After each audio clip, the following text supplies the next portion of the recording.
ሰላም እንዴት ናችሁ የዩቲዩብ ቤተሰቦቼ? በዛሬው ዕለት የምትመለከቱት ሰፈር የአብዛኛው የሴተኛ አዳሪዎች በአዲስ አበባ የሚገኝበት ሰፈር ነው እና ይህ ሰፈርም በኮሪደር ልማቱ ምክንያት እንደሚነሳ ነው። እዚህ አካባቢ ላይ ከፍተኛ የሆነ እንደዚህ አገልግሎት የሚሰሩ ሴቶች ይገኙበታል። ብዙ ሰዎች ወደዚህ ቦታ ይመጡበታል ማለት ነው። የምትመለከቱት ይህ ሁሉ ሰፈሩ አሁን በጉዟችን ሙሉ የምንመለከተው ማለት ነው ቤቱን ተከራይተው እየሰሩበት የሚገኙ ማለት ነው። እና እንደምትመለከቱት በጣም ብዙ ሰው ነው ያለበት። ብዙ ሴቶች በዚህ ስራ ላይ ተሰማርተው ነው የሚገኙት ማለት ነው። የሚያሳዝነው ነገር ግን ከልጅ እስከ ትልቅ የሚባል ደረጃ ነው የሚገኙበት ማለት ነው። እና በኢኮኖሚ መዳከም ምክንያት ነው ወደ እንደዚህ አይነት ስራ አብዛኞቹ የገቡት። በግል እንዳናገርኳቸው ከሆነ ያው ቀጥታ እነሱን አናግሬያቸው እነሱ ያሉኝን የምነግራቸው ነው የሚሆነው። ምክንያቱም ለደህንነታቸው ስል እነሱን መቅረጽ ስላልፈለኩኝ አብዛኞቹ እንዳናገርኳቸው በኢኮኖሚ እጥረት ምክንያት ነው ወደዚህ ስራ የገቡት።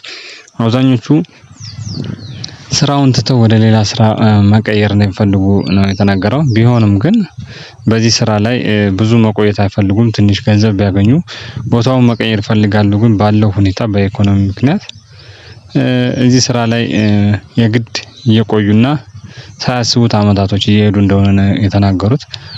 ምክንያቱም እንለወጣለን በአጭር ጊዜ ወደ ሌላ ቢዝነስ እንገባለን ሌላ ስራ እንጀምራለን ብለው ያው ባለው የኢኮኖሚ ግሽበት ምክንያት ያሰቡትና የሚሆንላቸው ነገር አነስተኛ ስለሆነ በዚህ ስራ ላይ ሳያስቡት ለረጅም አመት እንደቆዩ ነው የተናገሩት። ቢሆንም ግን አሁን በኮሪደር ምክንያቱ ሰፈሩ ሊነሳ ስለሆነ ከፍተኛ ጭንቀት ሀሳብ ተፈጥሮባቸዋል ማለት ነው። ምክንያቱም አማራጭ ስላጣን ነው ወደ እንደዚህ አይነት ቢዝነስ ውስጥ የገባነው ብለዋል። ቢሆንም ግን ይሄ በዚህ ምክንያት የሚነሳ ከሆነ እጣ ፈንታችን ምንድነው የሚሆነው? ወዴት እንሄዳለን? የሚል ብዙዎቹ እንደተጨነቁ ነው እና ሁሌም ስጋት ላይ እንደሆኑ ነው የነገሩኝ። እና እናንተም እስኪ ኮመንት ላይ እስኪ ምን ቢደረግላቸው ይሻላል እነዚህ አካባቢ ወይም ደግሞ ጥቆማ ብታደርጉላቸው እንደዚህ አይነት ቢዝነስ ቢሰሩ ብላችሁ ኮሜንት ላይ ብታሳውቁኝ እኔም በግል ሄጄ ያናገርኳቸውን የምጠቁማቸው ይሆናል ማለት ነው። ስለዚህ እናንተም የተሰማችሁን ስሜት ኮመንት ላይ አሳውቁኝ። እና እንደምትመለከቱት ሁሉ አካባቢ የምታዩት በቃ በእንደዚህ አይነት ስራ እየተዳደሩ ነው ያሉት ማለት ነው። የሚገርማችሁ በጣም ከፍተኛ የሆነ ቁጥር ያለው ሰው ወደዚህ እንደሚመጣ ነው የነገሩኝ። በቀን በጣም ከብዙ የተለያዩ ሰዎች ጋር እንደሚያደርጉ ነው የነገሩኝ። ቢሆንም ግን ለጤንነታቸው ምን ያህል ራሳችሁን ትጠብቃላችሁ ብዬ ላቀረብኩላቸው ጥያቄ ብዙ ጊዜ አንዳንዴ ሰክረው በሚመጡ ሰዓት ለኛም አስቸጋሪ ነው የሚሆነው። አንዳንድ ጊዜ ገንዘብ ጨምረውም በባዶ እናርጋችሁ የሚሉንም አሉ ብለውኛል። እና በጣም ያሳዝናል። ራሳቸውም ለጤንነታቸው አደጋ ላይ ጥለው እንደዚህ አይነት ነገር የተሰማሩት ማለት ነው። የሚሄዱ ሰውም እንደዚህ አይነት ነገር እነሱ ባያስጨንቋቸው ባይ ነኝ እኔ። ምክንያቱም እነሱም የራሳቸው ህይወት አላቸው።